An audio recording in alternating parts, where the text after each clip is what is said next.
February 15 ಭಾನುವಾರದ ದಿನ ಮಹಾಶಿವರಾತ್ರಿ ಹಬ್ಬವಿದೆ.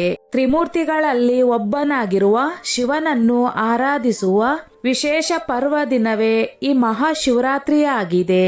ಶಿವನಿಗೆ ಅರ್ಪಿತವಾದ ಅತ್ಯಂತ ಪೂಜ್ಯ ರಾತ್ರಿ ಮಹಾಶಿವರಾತ್ರಿ ಹಿಂದೂ ಧರ್ಮದ ಅತ್ಯಂತ ಮಹತ್ವದ ಹಬ್ಬಗಳಲ್ಲಿ ಒಂದಾಗಿದೆ. ಪ್ರತಿ ತಿಂಗಳು ಕೃಷ್ಣ ಪಕ್ಷದ ಚತುರ್ದಶಿ ಎಂದು ಮಹಾಶಿವರಾತ್ರಿಯನ್ನು ಆಚರಿಸಲಾಗುತ್ತದೆ. ಆದರೆ ಮಹಾಶಿವರಾತ್ರಿಯು ನಿರ್ದಿಷ್ಟವಾಗಿ ಫಾಲ್ಗುಣ ಮಾಸದ ಕೃಷ್ಣ ಪಕ್ಷದಲ್ಲಿರುತ್ತದೆ. ಈ ಪವಿತ್ರ ರಾತ್ರಿಯೆಂದು ಶಿವನು ಶಿವಲಿಂಗದ ರೂಪದಲ್ಲಿ ಅವತರಿಸಿದನೆಂದು ಧಾರ್ಮಿಕ ನಂಬಿಕೆಗಳು ಹೇಳುತ್ತವೆ. ಈ ಬಾರಿಯ ಶಿವರಾತ್ರಿಯ ದಿನ ಯಾವ ಕೆಲಸಗಳನ್ನು ಮಾಡಬೇಕು, ಶಿವನಿಗೆ ಹೇಗೆ ಯಾವ ಪದಾರ್ಥಗಳಿಂದ ಅಭಿಷೇಕ ಮಾಡಿದರೆ ಶ್ರೇಷ್ಠ ಫಲ ಸಿಗುತ್ತದೆ, ಶಿವನ ಅನುಗ್ರಹಕ್ಕೆ ಈ ದಿನ ಪಾಲಿಸಬೇಕಾದ ನಿಯಮಗಳೇನು ಎಂದು ಇಲ್ಲಿ ನಾವು ತಿಳಿಯೋಣ. ಹಿಂದೂ ಪಂಚಾಂಗದ ಪ್ರಕಾರ ಚತುರ್ದಶಿ ತಿಥಿ ಪ್ರಾರಂಭವಾಗುತ್ತದೆ ಫೆಬ್ರವರಿ 15, 2026 ಸಂಜೆ 5:04 ಚತುರ್ದಶಿ ತಿಥಿ ಕೊನೆಗೊಳ್ಳುತ್ತದೆ. ಫೆಬ್ರವರಿ 16, 2026 ಸಂಜೆ 5:34 ಮಹಾಶಿವರಾತ್ರಿಯನ್ನು ಆಚರಿಸಲು ಅನೇಕ ಕಾರಣಗಳಿವೆ. ಶಿವರಾತ್ರಿಯನ್ನು ಸಾಕ್ಷಾತ್ ಶಿವ ಹಾಗೂ ಪಾರ್ವತಿ ದೇವಿ ಮದುವೆಯಾದ ಶುಭ ದಿನ ಎಂದು ಹೇಳಲಾಗುತ್ತದೆ. ಮಾಘ ಬಹುಳ ಚತುರ್ದಶಿಯ ರಾತ್ರಿಯೇ ಶಿವ ಪಾರ್ವತಿಯನ್ನು ವರಿಸಿದನಂತೆ. ಹೀಗಾಗಿ ಮಹಾಶಿವರಾತ್ರಿ ಎಂದು ರಾತ್ರಿ ದೇವಾನುದೇವತೆಗಳೆಲ್ಲರೂ ಜಾಗರಣೆ ಮಾಡುವ ಮೂಲಕ ಗಿರಿಜಾ ಕಲ್ಯಾಣವನ್ನು ಪ್ರದರ್ಶಿಸಿ ಶಿವ ಪಾರ್ವತಿಯರನ್ನು ಪೂಜಿಸಿದರಂತೆ. ಸಾಮಾನ್ಯವಾಗಿ ದೇವತೆಗಳಿಗೆ ಪೂಜೆಗೆ ರಾತ್ರಿ ಸೂಕ್ತ ಸಮಯವಲ್ಲ. ಆದರೆ ಶಿವರಾತ್ರಿಯ ಸಮಯದಲ್ಲಿ ಶಿವನ ಕೃಪೆ ಪಡೆಯಬೇಕೆಂದರೆ ರಾತ್ರಿಯೇ ಪೂಜೆ ಮಾಡಬೇಕಂತೆ. ರಾತ್ರಿ ಸಮಯದಲ್ಲಿ ಯಾರು ಶಿವರಾತ್ರಿಯ ದಿನ ಶಿವನನ್ನು ಪೂಜಿಸುತ್ತಾರೋ ಅವರ ಸಕಲ ಪಾಪಗಳು ನಶಿಸಿ ಹೋಗುತ್ತದೆ ಎಂದು ಸ್ವತಃ ಶಿವನೇ ತಿಳಿಸಿದ್ದಾನೆ. ಮಹಾಶಿವರಾತ್ರಿ ಉಪವಾಸ ಎಲ್ಲರಿಗೂ ಅಲ್ಲ. ಧಾರ್ಮಿಕ ಆಚರಣೆಗಳಿಗೆ ದೈಹಿಕ ಮತ್ತು ಮಾನಸಿಕ ಸಿದ್ಧತೆ ಅಗತ್ಯ. ಮಹಾಶಿವರಾತ್ರಿ ಉಪವಾಸವು ಕಠಿಣವಾಗಿರಬಹುದು ಮತ್ತು ಧರ್ಮ ಗ್ರಂಥಗಳು ಹಾಗೂ ಪ್ರಾಯೋಗಿಕ ಬುದ್ಧಿವಂತಿಕೆಯು ಭಕ್ತರು ಅದನ್ನು ಆಚರಿಸುವ ಮೊದಲು ತಮ್ಮ ಆರೋಗ್ಯವನ್ನು ನಿರ್ಣಯಿಸಲು ಸಲಹೆ ನೀಡುತ್ತವೆ. ಗರ್ಭಿಣಿ ಮತ್ತು ಹಾಲುಣಿಸುವ ಮಹಿಳೆಯರಿಗೆ ತಮ್ಮ ಮತ್ತು ಮಗುವಿನ ಆರೋಗ್ಯಕ್ಕಾಗಿ ಸರಿಯಾದ ಪೋಷಣೆಯ ಅಗತ್ಯವಿರುತ್ತದೆ. ಅಂತಹ ಮಹಿಳೆಯರಿಗೆ ಕಟ್ಟುನಿಟ್ಟಿನ ಉಪವಾಸವನ್ನು ತಪ್ಪಿಸಲು ಸಲಹೆ ನೀಡಲಾಗುತ್ತದೆ.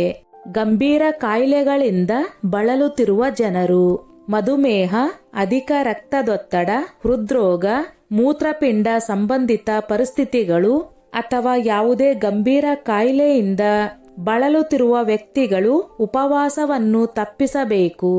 ಮಹಾಶಿವರಾತ್ರಿಯ ದಿನದಂದು ಶಿವನಿಗೆ ಅತ್ಯಂತ ಪ್ರಿಯವಾದ ಬಿಲ್ವಪತ್ರೆ, ಧಾತುರ, ಕಮಲ, ತುಂಬೆ, ಕೆಂಪು ದಾಸವಾಳ ಇವುಗಳನ್ನು ಅರ್ಪಿಸಿ ಪೂಜೆ ಮಾಡಿದರೆ ಅತ್ಯಂತ ಶುಭ ಫಲಗಳು ಹಾಗೂ ಶಿವನ ಅನುಗ್ರಹ ಪ್ರಾಪ್ತಿಯಾಗುತ್ತದೆ.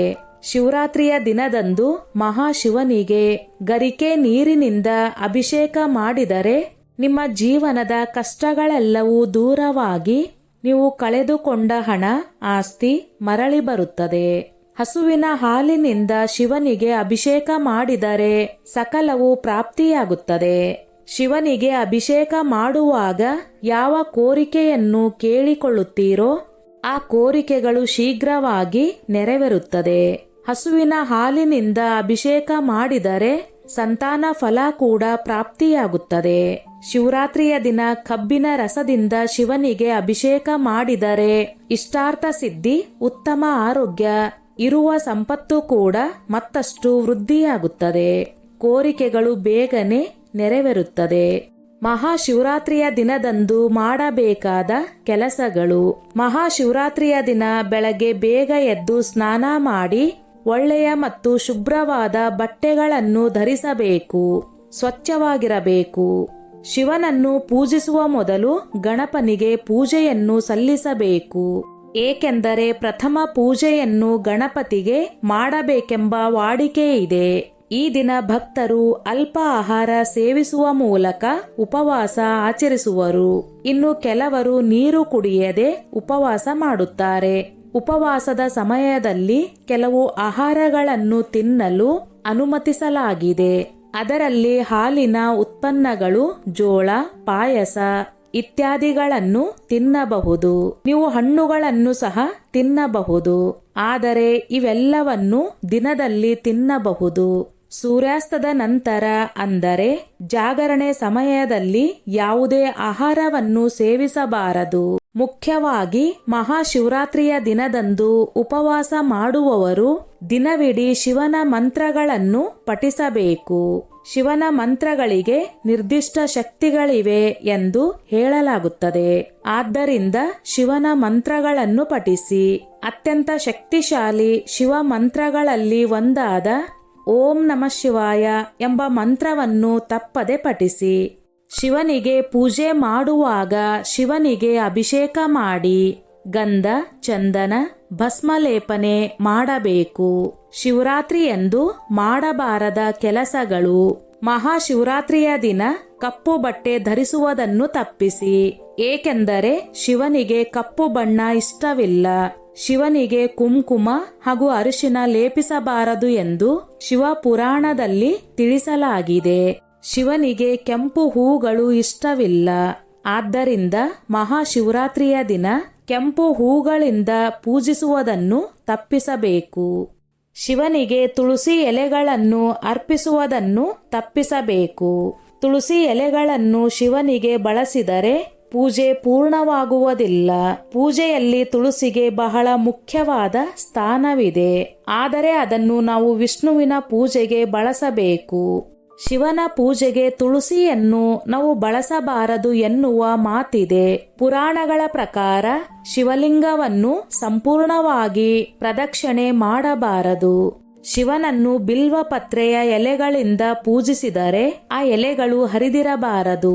ಹರಿದ ಎಲೆಗಳನ್ನು ದೇವತೆಗೆ ಇಡುವುದು ಅವಮಾನವೆಂದು ಪರಿಗಣಿಸಲಾಗುತ್ತದೆ.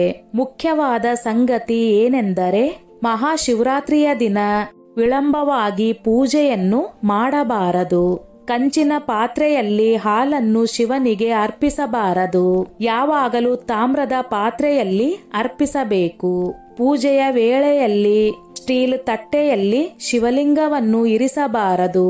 ಶಿವರಾತ್ರಿಯ ದಿನ ಶಿವನಿಗೆ ನೀರನ್ನು ಅರ್ಪಿಸುವುದನ್ನು ತಪ್ಪಿಸುವುದು ಉತ್ತಮ.